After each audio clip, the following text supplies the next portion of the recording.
به نام خدا تبریک میگم این برد و به تمام اصحاب رسانه و امروز در خدمتتون بودیم. ممنون از زحماتی که توی بازی کشیدید. آقای نظر محمدی در مورد بازی صحبت خواهند کرد، بعد از اون در خدمتتون خواهیم بود با سوالاتی که مطرح می‌فرمایید. بسم الله الرحمن الرحیم. من ابتدا عرض سلام و ادب و احترام دارم خدمت اصحاب محترم رسانه، پیجای هواداری و همه کسایی که از تیم دماش به نوعی حمایت میکنن. این برد رو سمتیاز شیرین رو که از نیم شب برای تیم دماش واجب کردید بهشون تبریک میگم.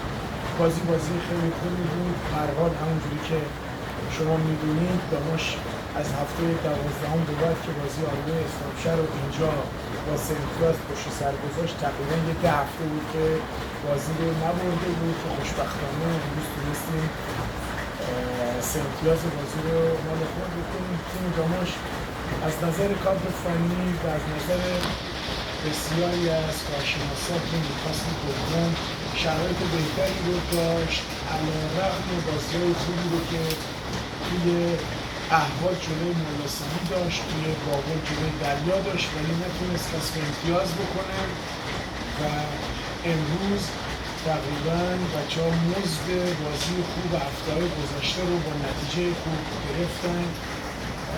به نظر من این هیچ چیزی از ارزش‌های تیم خوب آستارا کم نمی‌کنه. یک داربی داخل استانه. خوشحالم که این سه امتیاز داخل استان باقی موند به دلیل اینکه اگه ما بازی رو مساوی می‌کردیم نه این یک امتیاز به درد ما می‌خورد نه به درد آستارا می‌خورد و سه امتیاز در واقع تو استان گیلان باقی موند و داماش بیشتر به این سه امتیاز احتیاج داشت. بسیار خوشحالم.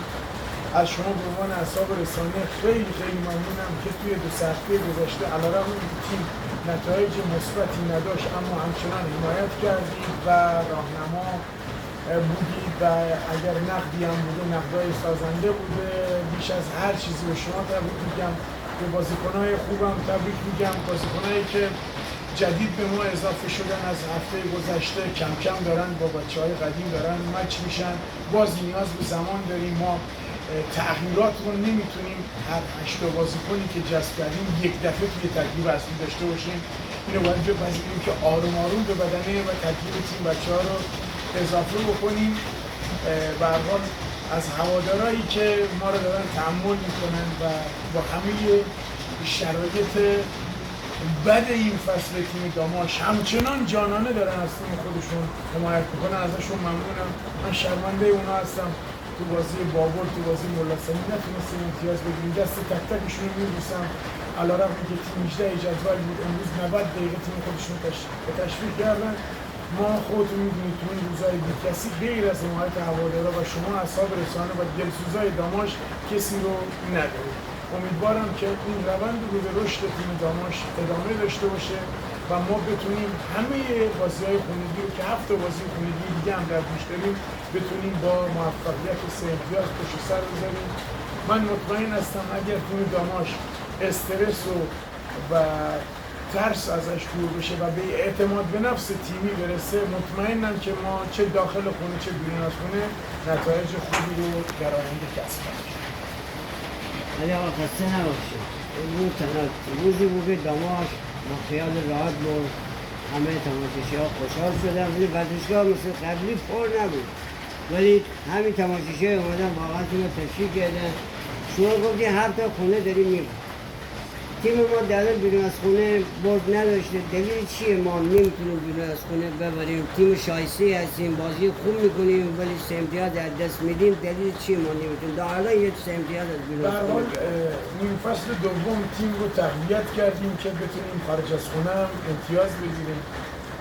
توی بازی مثل کرمان یه تک امتیاز گرفتیم و امیدوارم که بازی‌های آینده با کمک بازیکن‌های جدید بتونیم بازم بیرون از خونه موفق بشیم. خلاصه این فصل بیرون از خونه هم میبریم، نگران نباشید.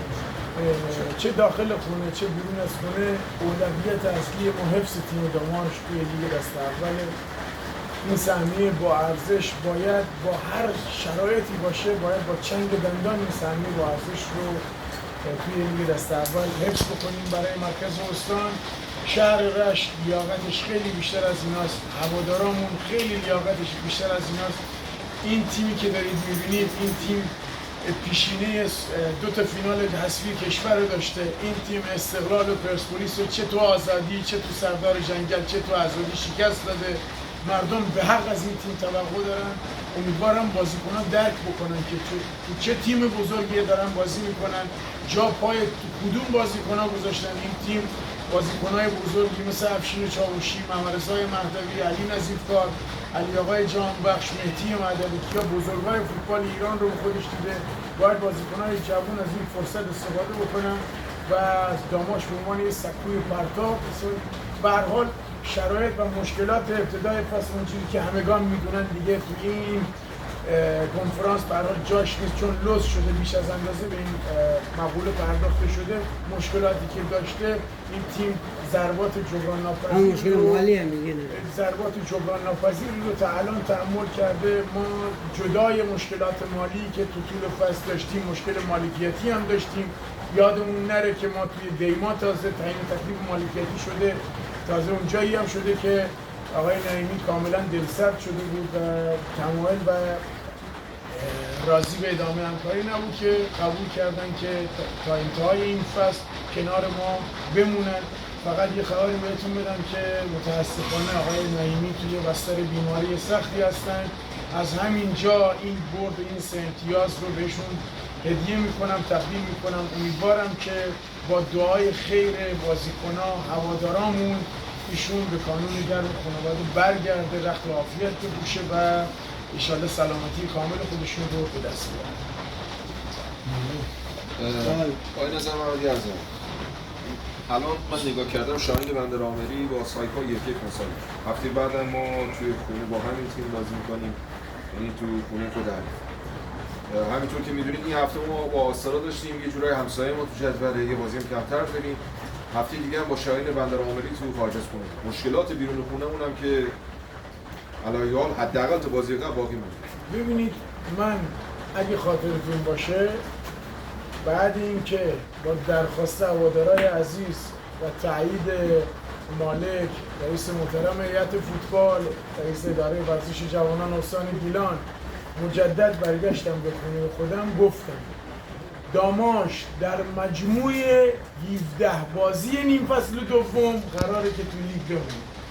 ما نه با باخت به ملاسانی یا بابل ناامید میشیم، نه از برد امروز جلوی آستارا غره میشیم.